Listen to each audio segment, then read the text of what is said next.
ஆதிசங்கர மறுபிறப்பாய் நீ அவதரித்தாய், தட்சிணாமூர்த்தி சிவகுருவாய் மலர்ந்தாய்.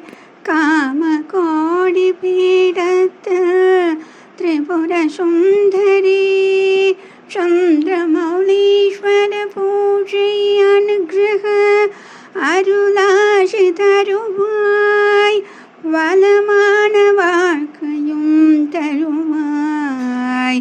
ஹர ஹர சங்கர ஜய ஜய சங்கர.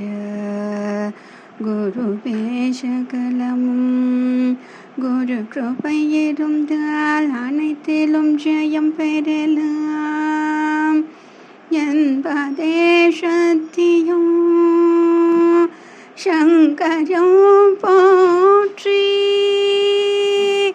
சங்கரம் போற்றி, சங்கரம் போற்றி.